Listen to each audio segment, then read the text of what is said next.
Hello, Mark. This is Vera. My student number is 46. I'm a freshman in NCUE.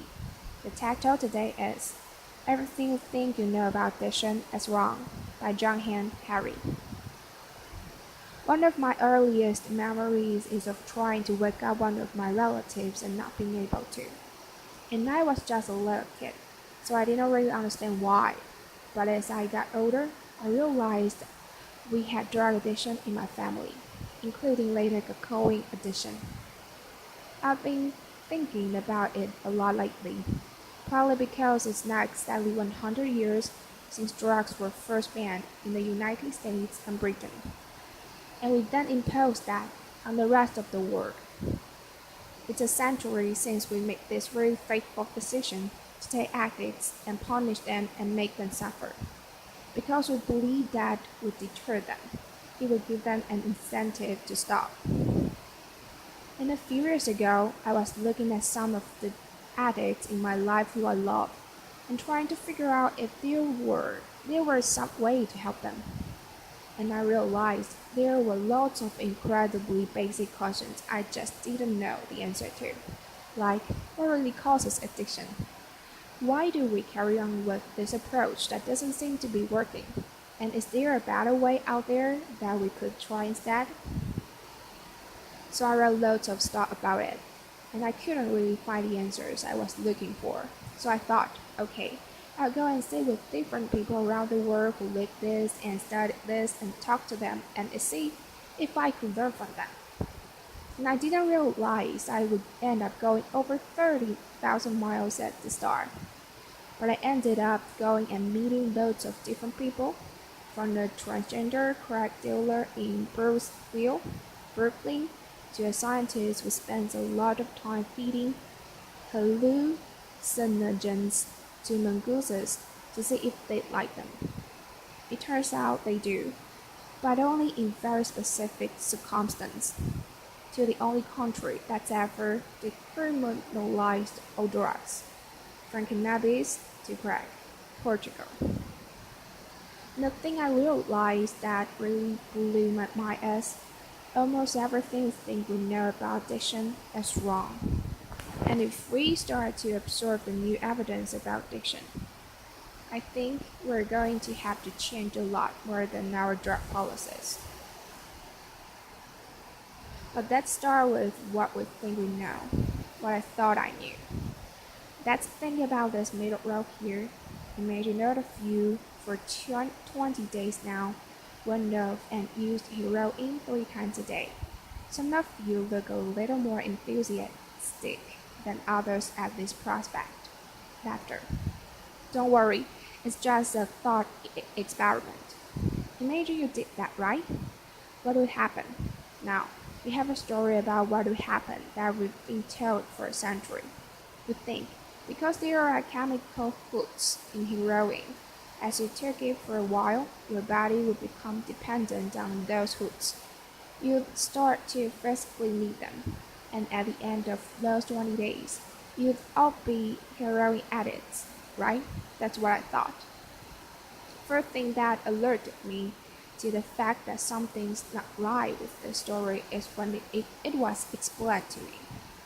If I step out of this tech talk today and I get hit by a car and I break my hip, I'll be taken to hospital and I'll be given loads of diamorphine.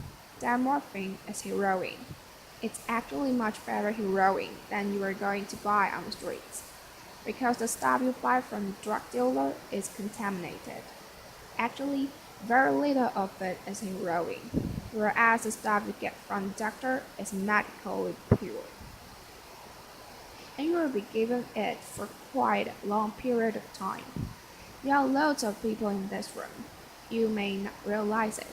You've taken quite a lot of heroin, and anyone who is watching these anywhere in the world, this is happening. And if what we believe about addiction is right, those people are exposed to all those chemical hooks, what should happen? They should become addicts. This has been studied really carefully. It doesn't happen. You will have noticed if your grandmother had the hip replacement, she didn't come out as a junkie. Laughter. And when I learned this, it seemed so weird to me, so contrary to everything I'd been told, everything I thought I knew. I just thought it couldn't be right until I met a man called Bruce Alexander. He's a professor of psychology in Vancouver who carried out an incredible experiment I think really helps us to understand this issue. Professor Alexander explained to me the idea of addiction we've all got in our heads, that story, comes partly from the series of experiments that were done earlier in the 20th century. They're really simple. You can do them tonight at home if you feel a little sadistic. You get rat and you put it in the cage, and you give it two water bottles. One is just water, and the other is water laced with either heroin or cocaine. If you do that, the rat will almost always prefer the drug water and almost always kill itself quite quickly. So there you go, right? That's how we think it works. In the 70s, Professor Alexander comes along and he looks at this experiment and he noticed something. He said, "We're putting the rat in an empty cage. It's got nothing to do except use these drugs. Let's try something different." So Professor Alexander built a cage that he called Rat Park, which is basically heaven for rats. They've got loads of cheese, they've got loads of colored balls, they've got loads of tunnels. Crucially, they've got loads of friends. They can have loads of sex. And they've got both the water bottles, the normal water and the drugged water. But here's the fascinating thing. In Red Park, they don't like the drug water. They almost never use it. None of them ever use it compulsively. None of them ever overdose. You go from almost 100% overdose when they're isolated to 0% overdose when they have happy and connected lives. Now, when he first saw this, Professor Alexander thought, maybe this is just a thing about rats. They're quite different to us. Maybe not as different as we'd like, but But fortunately, there was a human experiment into the exact same principle happening at the exact same time. It was called the Vietnam War. In Vietnam, 20% of all American troops were using loads of heroin. And if you look at the news reports from the time, they were really worried because they thought, my God, we're going to have hundreds of thousands of junkies on the streets of the United States when the war ends. It made total sense. Now, those soldiers who were using lots of heroin were followed home. The archives of general psychiatry did a really detailed study, and what happened to them? It turns out they didn't go to rehab. They didn't go into withdrawal. 95% of them just stopped. Now, if you believe the story about chemical hooks, that makes absolutely no sense.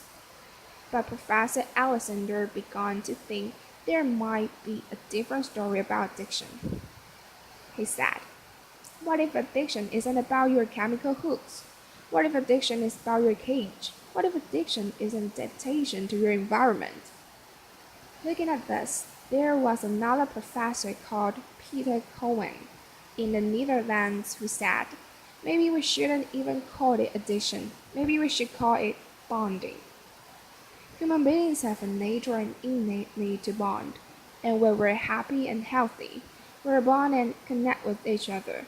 But if you cannot do that because you're traumatized or isolated or beaten down by life, you will bond with something that will give you some sense of relief. Now, that might be gambling, that might be pornography, that might be cocaine, that might be cannabis. But you will bond and connect with something because that's our nature. That's what we want as human beings. And at first, I found this quite a difficult thing to get my head around.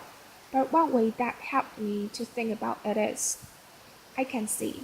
I've got over by my seat a bottle of water, right?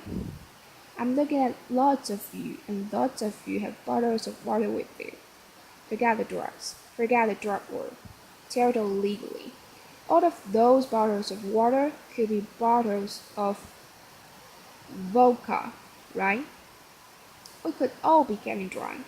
I might after. But we're not. Now, because you've been able to afford approximately gazillion pounds that it costs to get into a tech talk. I'm guessing you guys could afford to be drinking vodka for the next 6 months. You wouldn't end up homeless. You're not going to do that. And the reason you're not going to do that is that because not because anyone's stopping you. It's because you've got bonds and connections that you want to be present for. You want to be present for. You've got work you love, you've got people you love, you've got healthy relationships. And the core part of addiction, I came to think, and I believe the evidence suggests, is about not being able to bear to be present in your life. Now, this has really significant implications. The most obvious implications are for the war on drugs. In Arizona, I went out with a group of women who were made to wear t-shirts saying I was a drug addict, and go out on chain gangs and dig graves while members of the public jeer at them. And when those women get out of prison, they're going to have criminal records that mean they'll never work in the legal economy again. Now, that's a very extreme example, obviously in the case of the chain gang, but actually almost everywhere in the world we treat addicts to some degree like that. We punish them, we shame them, we give them criminal records, we put barriers between them, reconnecting. There was a doctor in Canada, Dr. Gaber Mate, an amazing man, who said to me, if you wanted to design a system that would make addiction worse, you would design that system. Now, there's a place that decided to do the exact opposite, and I went there to see how it worked. In the year 2000, Portugal had one of the worst drug problems in Europe. 1% of the population was addicted to heroin, which is kind of mind-blowing, and every year they tried the American way and more. They punished people and stigmatized them and shamed them more, and every year the problem got worse. And one day, the Prime Minister and the leader of the opposition got together and basically said, look, we can't go on with the country where we're having ever more people becoming heroin addicts. Let's set up a panel of scientists and doctors to figure out what would genuinely solve the problem. What would genuinely solve the problem? And they set up a panel led by an amazing man called Dr. Joao Gulau to look at all this new evidence. And they came back and they said, decriminalize all drugs from cannabis to crack, but, and this is the crucial next step, take all the money we used to spend on cutting addicts off, on disconnecting them, and spend it instead on reconnecting them with society. And that's not really what we think of as drug treatment in the United States and Britain. So they do resident rehab, they do psychological therapy that does have some value. But the biggest thing they did was the complete opposite of what we do, a massive program of job creation for addicts. And microloans for addicts to set up small business. So say you used to be a mechanic. When you're ready, They go to a garage and they'll say, if you employ this guy for a year, you'll pay half his wages. The goal was to make sure that every addict in Portugal has something to get out of bed for in the morning. And when I went and met addicts in Portugal, what they said is, as they rediscovered purpose, they rediscovered the bonds and relationship with the wilder society. It's been 15 years this year since that experiment began, and the results are in injecting drugs use is down in Portugal, according to the British Journal of Criminology by 50%, 50%. Overdose is massively down. HIV is massively down among addicts. Additionally, every study is significantly down. One of the ways you know it's worked so well is that almost nobody in Portugal wants to go back to the old system. Now, that's the political implications. I actually think there's a layer of implications to all this research below that. We live in a culture where people feel really increasingly vulnerable to all sorts of addictions, whether it's to their smartphones or to shopping or to eating. Before this talks began, you guys know this, where we were told we weren't allowed to have our smartphones on, and I have to say, a lot of you looked an awful lot like addicts who were told their dealer was going to be available for the next couple of hours. Doctor. A lot of us felt like that, and it might sound weird to say. I've been talking about how disconnection is a major driver of addiction, and weird to say it's growing, because you think we're the most connected society that's ever been, shortly. But I increasingly begun to think that the connections we have, or think we have, are like a kind of parody of human connection.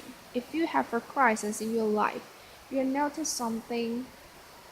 It won't be your Twitter followers who come to sit with you. It won't be your Facebook friends who help you turn around. It will be your flesh and blood friends who you have deep and nuanced and textured face-to-face relationship with. And there is a study I learned about from Bill McKibben, the environmental writer, that I think tells us is a lot about this. It looked at the number of close friends the average American believes they can call on in a crisis. That number has been declining steadily since the 1950s. The amount of floor space an individual has in their home has been steadily increasing. And I think that's like a metaphor for the choice we've made as a culture. We've traded floor space for friends. We've traded stuff for connections. And the result is we are one of the loneliest societies there has ever been. And Bruce Axelander, the guy who did the Red Park experiment, says, we talk all the time in addition about individual recovery, and it's right to talk about that. But we need to talk much more about social recovery. Something's gone wrong with us, not just with individuals, but as a group. And we've created a society where, for a lot of us, life looks a whole lot more like that isolated cage, and a whole lot less like Red Park. If I'm honest, this isn't what I went into it. I didn't go into the discover the political stuff, the social stuff. I wanted to know how to help the people I love. And when I came back from this long journey, and I learned all this, I looked at the addicts in my life. And if we're really candid, it's hard loving an addict. And there's going to be lots of people who know in this room. You are angry a lot of the time. And I think one of the reasons why this debate is so charged is because it runs through the heart of each of us, right? Everyone has a bit of them that looks at an addict and thinks, I wish someone would just stop me. And the kind of scripts we're told for how to deal with the addicts in our lives is typified by, I think, the reality show Intervention. If you guys have ever seen it, I think everything in our lives is defined by reality TV. But that's another TED Talk. If you've ever been if ever seen the show Intervention, it's a pretty simple premise. Get an addict, all the people in their life gather them together, confront them with what they're doing, and they say if you don't shape up, we're going to cut you off. So what they do is they take the connection to the addict and they threaten it. I began to see why that approach doesn't work, and I began to think that almost like the importing of the logic of the drug war into our private lives. So I was thinking, how could I be Portuguese? And what I've tried to do now, and I can't tell you I do it consistently, and I can't tell you it's easy, is to say to the addicts in my life that I want to deepen the connection with them, to say to them, I love you, whether you are using or you're not. I love you, whatever state you're in, and if you need me, I'll come and sit with you because I love you. I don't want you to be alone or to feel alone. And I think the core of that message, you're not alone, we love you, has to be at every level of how we respond to addicts, socially, politically, and individually. For 100 years now, we've been singing work songs about addicts. I think all along we should have been singing love song to them, because the opposite of addiction is non-sobriety. The opposite of addiction is connection. Thank you. Applause.